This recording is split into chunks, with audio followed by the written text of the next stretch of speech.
So we're just trying to decide where to go harvesting today.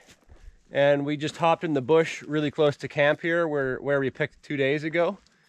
And in just 2 days, in the same ground, exactly where we picked 2 days ago, all of these buttons have popped. So that's all it takes is 2 days. And we can go pick that same ground. Right on, eh? Yeah. We took out all the flags when we came through 2 days ago. So everything now is new. Should be all buttons.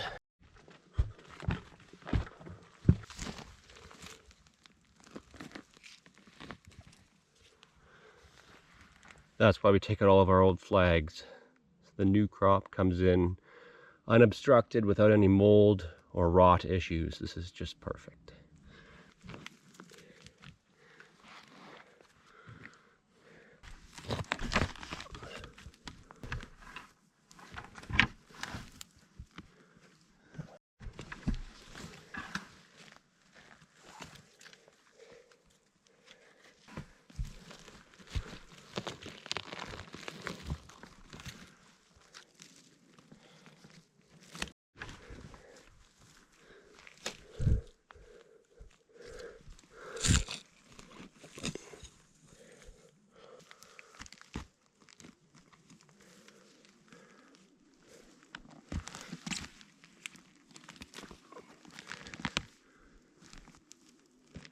Ooh.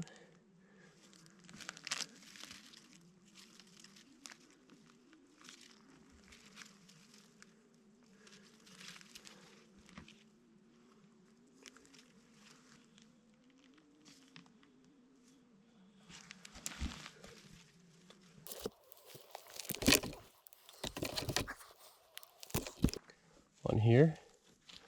It's old. 2, 3. Nice. Oh, it's a double. What is it? It was a triple till I broke it. It was growing like that. Like that.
So, it's a good example here.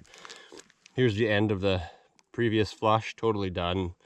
The caps turn upwards and they get this brown on the gills, so these are no good. And then the next flush is just starting here. A couple of buttons here. That one's actually opened up, but it's younger than those previous ones. And here's a nice button.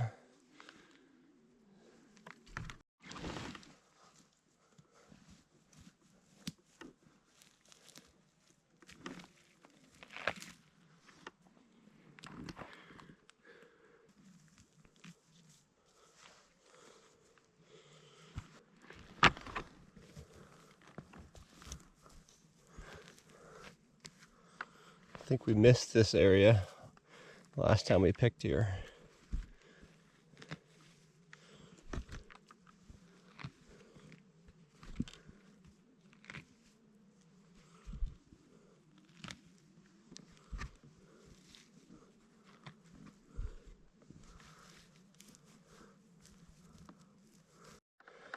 Look at this.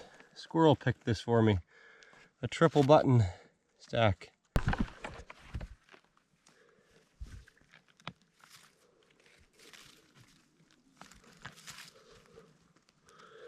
So when you're picking them, you always want to squeeze the stem, because when they get older, they can get a worm in them. And you can tell right away because the stem will be soft. When they're firm like this, they're not wormy and they're nice.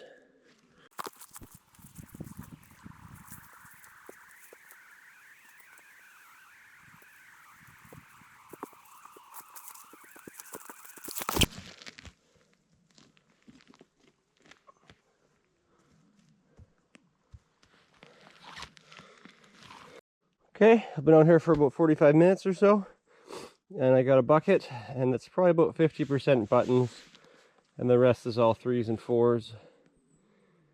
It's not flushing like it has in the past, but at least we're getting something.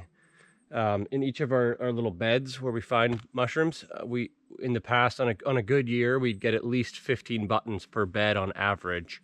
And this year, a lot of the beds have nothing, and some of them have 2 or 3 buttons, but not much more than that. So overall, it's a pretty bad flush this year, but at least we're getting something.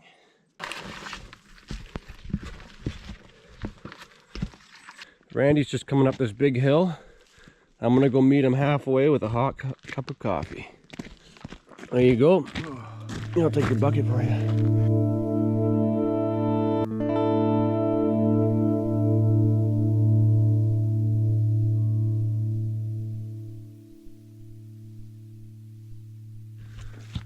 So that was a slightly better button percentage today. It was more like 50% instead of 30%.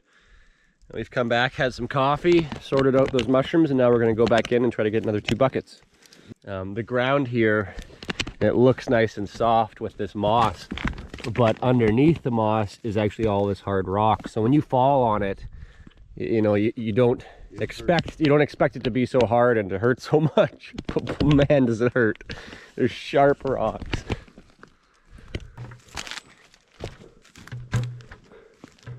We're just excited that there's still new mushrooms starting. So it's definitely not over yet.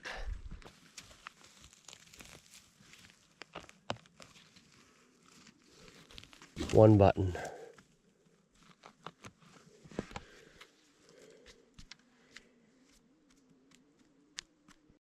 Here's a little squirrel stockpile. Look, he's left all these little hemlock branches with the cones for the winter. It's a nice pile there. This here is a hedgehog mushroom. They've got teeth instead of gills.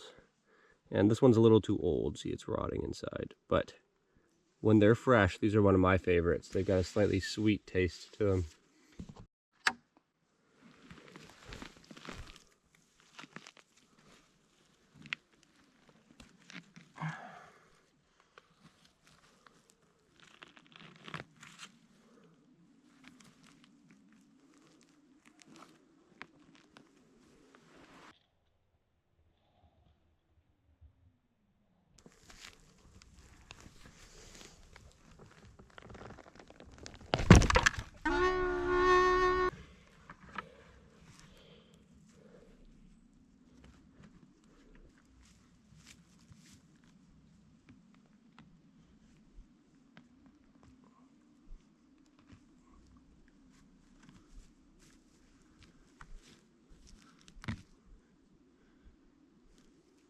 I don't think I've ever been on this ridge before.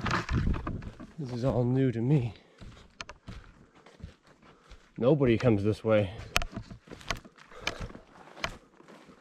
Here, there's a fairy circle of a different type of mushroom. See the ring? Cool.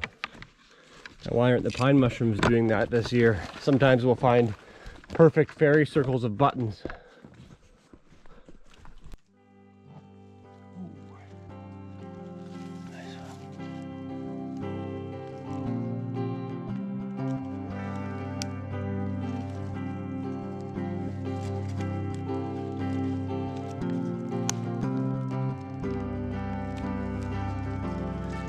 Wow, look at the size of this. This is a coral mushroom, not a cauliflower. It's a big one. We see these all over, but this is a particularly large one here. Cool.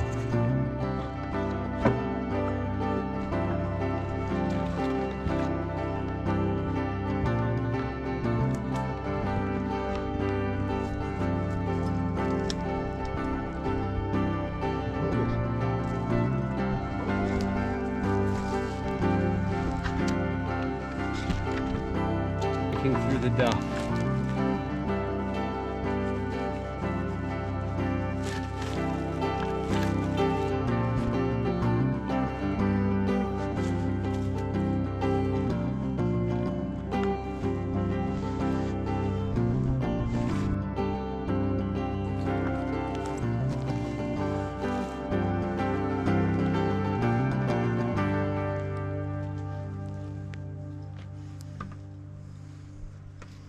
Yep.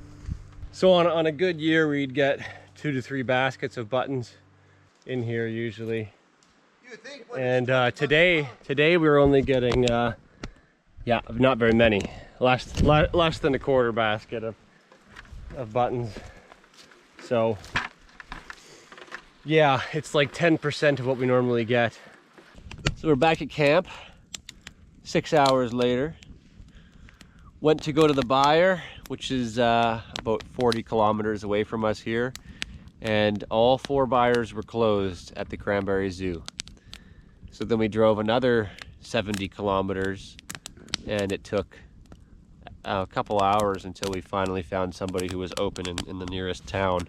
We did get gas. So we got all of our fuel restocked and managed to sell our mushrooms, but it just took hours and hours, and we spent so much gas that it was probably half of the value in those mushrooms spent on fuel. So we'll have to go picking again tomorrow and make up for that. We are told that the buyers at the closest spot will be open tomorrow, and that's a lot more affordable for us to drive to. So we're just gonna have a nice fire this evening and relax, and then get a nice sleep and keep going tomorrow.